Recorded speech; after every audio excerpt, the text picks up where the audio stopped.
இயக்குனர் ஷங்கரின் மூத்த மகள் ஐஸ்வர்யா திருமணமான 6 மாதத்தில் கணவரை விட்டு பிரிந்து பெற்றோருடன் வாழ்ந்து வந்த நிலையில் பிப்ரவரி மாதம் உதவி இயக்குனர் தருண் கார்த்திகேயன் என்பவருடன் நிச்சயதார்த்தம் நடைபெற்றது. தற்போது திருமண தேதி குறிக்கப்பட்டு மும்முரமாக திருமண வேலையில் ஈடுபட்டு இருக்கிறார் ஷங்கர். பிரம்மாண்ட இயக்குனர் என அனைவராலும் கொண்டாடப்படும் ஷங்கரின் மூத்த மகள் ஐஸ்வர்யா, இவரது இளைய மகள் அதிதி ஷங்கர் மருத்துவம் படித்துவிட்டு சினிமாவின் மீது இருந்த ஆசையால் விருமன் படத்தின் மூலம் சினிமாவில் ஹீரோயினாக அறிமுகமானார்.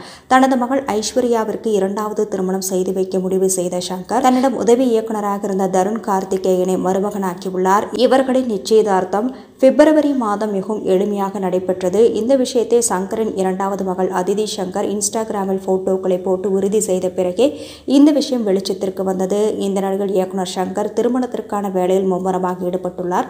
மகளின் நிச்சயதார்த்தம் எளிமையான முறையில் நடந்துவிட்டதால் திருமணத்தை பிரம்மாண்டமாக நடத்த திட்டமிட்டுள்ளார். இதற்காக அவர் தனது மனைவியுடன் முதலமைச்சர் மு.க. ஸ்டாலின் மற்றும் துர்கா ஸ்டாலினை நேரில் சந்தித்து திருமண அழைப்புதலை கொடுத்தார். மேலும் தனது முதல் படமான ஜென்டில்மேன் படநாயகி மதுபாலாவை மும்பையில் நேரில் சந்தித்து அழைப்புதல் கொடுத்துள்ளார். ஐஸ்வர்யா ஷங்கர் தருண் கார்த்திகேயனின் திருமணம் ஏப்ரல் 15ஆம் தேதி நடைபெற இருப்பதாக கூறப்படுகிறது.